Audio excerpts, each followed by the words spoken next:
Hello, good morning students. Welcome back to your video classes. Today we will start our new chapter 12 friction. Okay. So first we are know the mean of the friction. What is the friction? The force which oppose the relative motion between two surface and in contact is known as the friction. यानी कोई भी दो surface उसके बीच में कोई object motion में है और उसको क्या दे रहा है, उसको रोक रहा है, वो क्या है, वो फ्रिक्शन है. जैसे फॉर एग्जांपल ये टू सरफेस है, ये कोई ऑब्जेक्ट है और ये ऑब्जेक्ट रखा हुआ है किसी सरफेस पे. ओके, ये ऑब्जेक्ट क्या है, मोशन में. जब इस पे कोई फोर्स लगाते हैं, ठीक है, तो ये ऑब्जेक्ट क्या करेगा, मूव करेगा. बट ये ऑब्जेक्ट जब मूव करेगा तो कहीं ना कहीं ये ऑब्जेक्ट जाके स्टॉप होगा.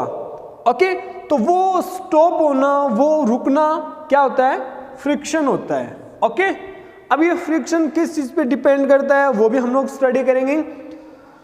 Okay, open your book, page number 146. You might have seen a driver of a car or truck slowing down the vehicle of traffic signal. You too slow down your bicycle whenever need by the applying brakes. Have you ever thought why is the vehicle slow down when brake is applied? जब हम लोग break apply करते, चाहे वो bicycle हो चाहे वो car हो, जब हम लोग ड्राइव करते हैं तो वो हम लोग जब ब्रेक अप्लाई करते हैं तो वो स्टॉप क्यों होती है, उसका रीज़न क्या है, इसको बाई प्रैक्टिकल करके देखते हैं थोड़ा. जैसे कोई कार है, ये रोड है, ये कार हमारी मूव कर रही है इस डायरेक्शन में. ओके, इस डायरेक्शन में मूव कर रही है. अब ये क्या कंटिन्यूसली मूव कर रही है. जब हम लोग ब्रेक अप्लाई करते हैं तो ब्रेक का जो डायरेक्शन होगा वो कौन सी डायरेक्शन में होगा, इस डायरेक्शन में होगा. और मोशन कौन सी डायरेक्शन में होगा, इस डायरेक्शन में होगा, क्योंकि गाड़ी मूव कर रही है इस डायरेक्शन में और ब्रेक अप्लाई हो रहे हैं इस डायरेक्शन में. जब वो ब्रेक कब अप्लाई होते हैं, जब सरफेस पे डिपेंड करता है ये फ्रिक्शन फोर्स. फ्रिक्शन फोर्स कहां से लगता है, सरफेस से. अब वो सरफेस पे डिपेंड करता है. रोड कैसी होती है, थोड़ी रफ होती है, इसलिए वो क्या, जो उनके जो व्हीकल के जो व्हील होते हैं वो क्या होते हैं, वो उस सरफेस को कैच करने का ट्राई करते हैं, जिससे वो क्या होते हैं, स्टॉप होती है कार. और वो फ्रिक्शन फोर्स अप्लाई होता है किस पर, उन व्हील पर, जिससे वो क्या होती है, स्टॉप होती है. ये बहुत सारी एक्टिविटीज आप घर पे भी कर सकते हो और अलग अलग सरफेस को लेके कर सकते हो. मैं कुछ सरफेस बताता हूं. जैसे फॉर एग्जांपल आप फर्स्ट सरफेस लेना, फर्श लेना, ठीक है, स्मूथ फर्श, ठीक है, उस पर कोई ऑब्जेक्ट मूव करवाना, ठीक है, फिर उसकी डिस्टेंस देखना. सेम ऑब्जेक्ट आप उसको किसी टेबल पे यूज करना. ओके, और वो देन उसके बाद उस ऑब्जेक्ट को, जो कार कोई भी ऑब्जेक्ट ले रहे हो, उसको आप सैंड पर मूव करवाना, देखना किसमें कितना डिस्टेंस कवर हो रहा है. जस्ट बिकॉज जिसमें ज्यादा डिस्टेंस कवर होगा वहां पे क्या होगा, फ्रिक्शन फोर्स कम होगा. And one thing more, friction force चाहे वो कहीं पर भी हो, चाहे कितनी भी स्मूथ सरफेस हो, फ्रिक्शन फोर्स जीरो कभी नहीं होगा.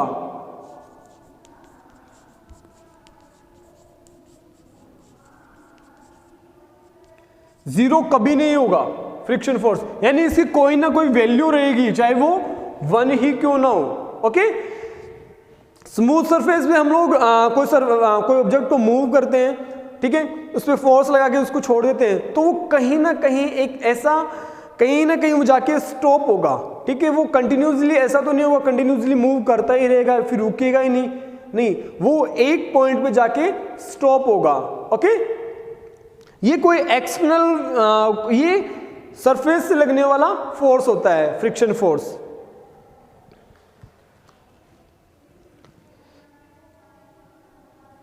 Not only will any object moving over the surface of another object slow down when the external force is applied on it. जब कोई ऑब्जेक्ट पे हम लोग एक्सटर्नल फोर्स लगाते हैं तो वो ऑब्जेक्ट क्या होता है, रुकता है. Finally it is stop. Have you not seen a moving ball on the ground stopping after some time. यानी जब हम लोग देखते हैं ना, जब कोई प्लेयर शॉट लगाता है, ठीक है, तो वो बॉल कंटिन्यूसली पहले तो मूव करती है, फास्ट मूव करती है, देन उसके बाद वो क्या हो जाती है, स्लो होती रहती है, और लास्ट टाइम एंड जो टाइम पॉइंट आता है वहां पे वो जाके स्टॉप हो जाती है.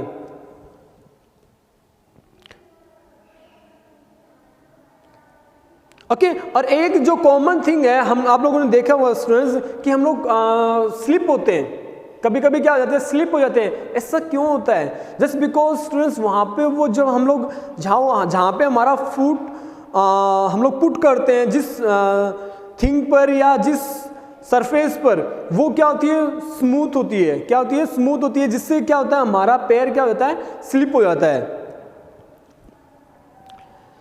Okay force of friction. Next point है फोर्स ऑफ फ्रिक्शन. इसके अंदर कुछ एक्टिविटी आपको दिया हुआ है. एक्टिविटी देखो 2.1.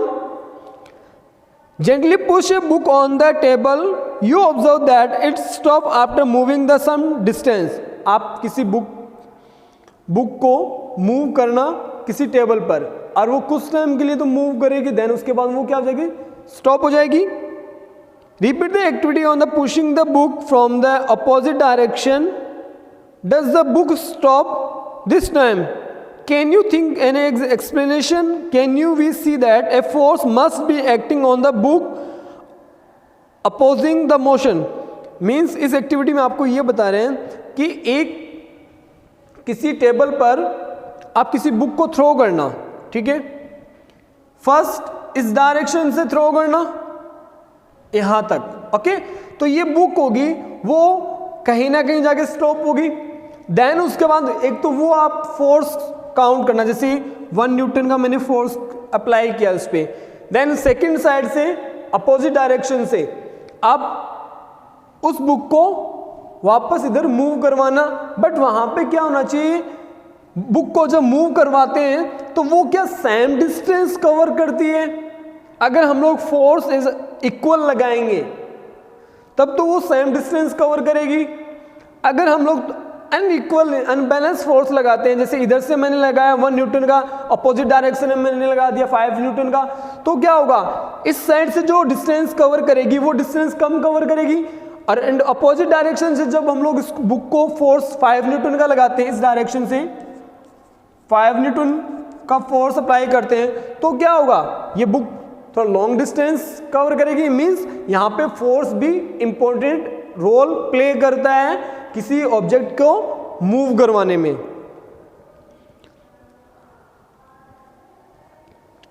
Then you have so that if you apply the force along the left direction, act along right. If you apply the force along the right, the friction act along the left direction. In both cases, the force oppose the motion of the book. इन दोनों direction में क्या करता है, book को वो रोकेगा.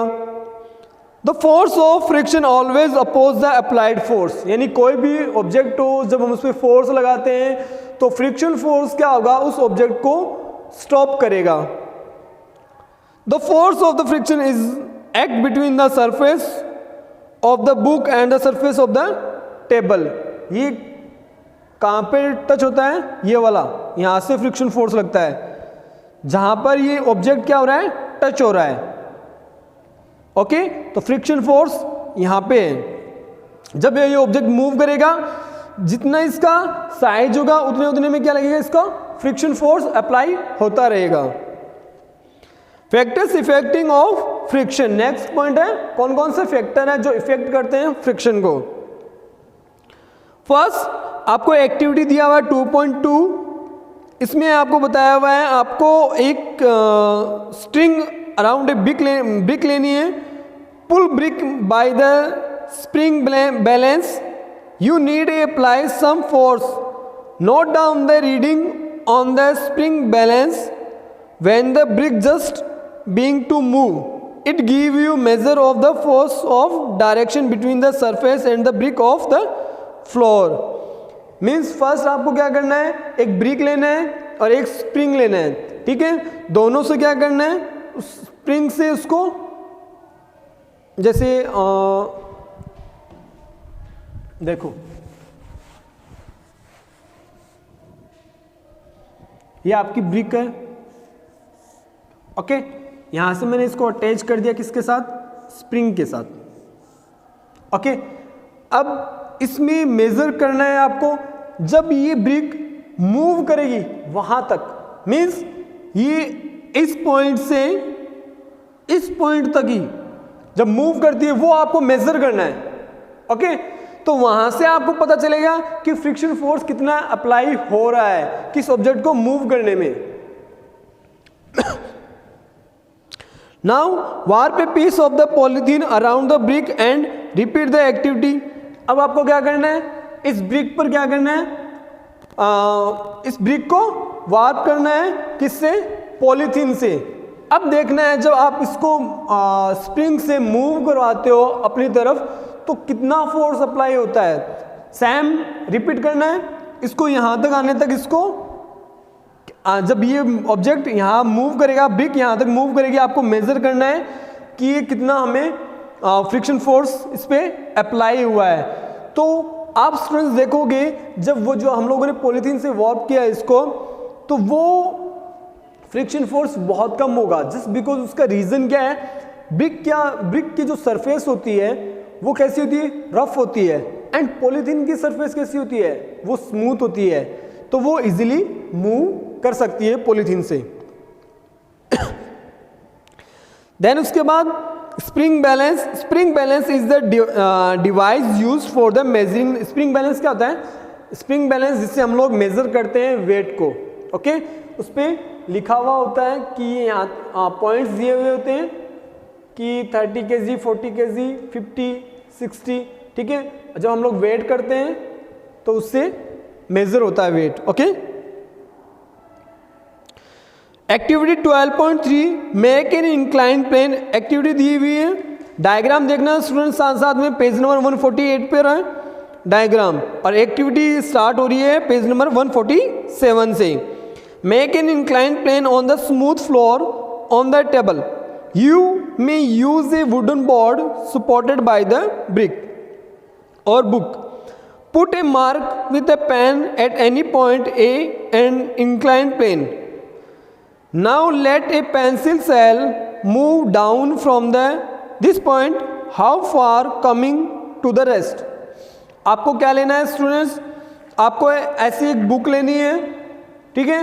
उस book की साइड में आपको क्या लगाना है, ऐसे इंक्लाइंड प्लेन बनाना है, ओके, स्लोप टाइप का, ठीक है। देन उसको क्या करना है, यहां से आपको कोई पेंसिल को मूव करवाना है, ओके।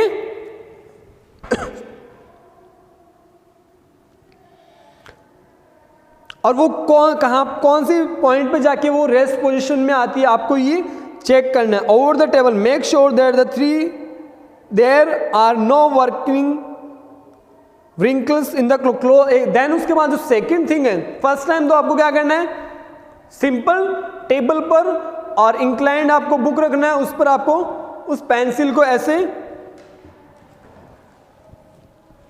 इस टाइप में ऐसे इसको मूव करवाना है, ठीक है। जब ये मूव करेगी ये कौन से पॉइंट तक रेस्ट पोजीशन में आती है, देन हमें सेकंड जो कंडीशन है उसमें क्या करना है, आपको बुक की नीचे की डायरेक्शन में, बुक से लेकर यहां से और यहां तक सरफेस तक आपको एक क्लॉथ लेना है जिसमें कोई रिंकल नहीं होना चाहिए। देन उसके बाद उसको मूव करवाना है। देन उसके बाद जो थर्ड कंडीशन है उसमें क्या करना है, आपको वहां पे आपको करना है कि थोड़ा सैंड लेनी है हमें, ओके, उस इंक्लाइंड प्लेन पे और उस टेबल पर। देन उस पेंसिल को मूव करवाना है। आप कौन सी कंडीशन में देखोगे कि जो पेंसिल है वो ज्यादा डिस्टेंस कवर कर रही है या फिर कौन से पॉइंट सॉरी कौन से पॉइंट तक रेस्ट पोजीशन में आ रही है। स्टूडेंट्स आप देखोगे जब फर्स्ट कंडीशन थी जहां पे हम लोगों ने सिर्फ नॉर्मल बुक एंड टेबल का यूज किया था। जैसे फॉर एग्जांपल वो डिस्टेंस करेगा इतना, ठीक है, फर्स्ट कंडीशन में। देन सेकंड कंडीशन में हम लोगों ने क्या यूज किया था, क्लॉथ।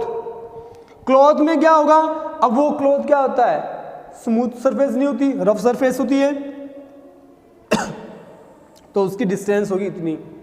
सैंड में यूज करेंगे, उसकी डिस्टेंस होगी इतनी। ऐसा क्यों होता है स्टूडेंट्स? डिपेंड करता है सरफेस पर, फ्रिक्शन फोर्स डिपेंड करता है सरफेस पर। स्मूथ सरफेस है, फ्रिक्शन फोर्स कम होगा। रफ सरफेस है, फ्रिक्शन फोर्स ज़्यादा होगा। नॉर्मली देखते हैं हम वॉकिंग करते हैं, जब हम रोड पे वॉकिंग करते हैं या फर्श पे वॉकिंग करते हैं तो हम लोग इजीली मूव करते हैं, इजीली वॉक कर सकते हैं ना।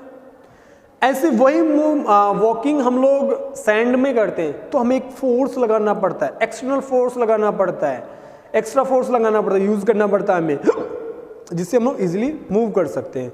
ओके स्टूडेंट्स, नेक्स्ट वीडियो में हम लोग फ्रिक्शन नेसेसरी क्या, फ्रिक्शन क्या होता है, उसकी कुछ एक्टिविटीज भी करेंगे। Okay, thank you, have a nice day.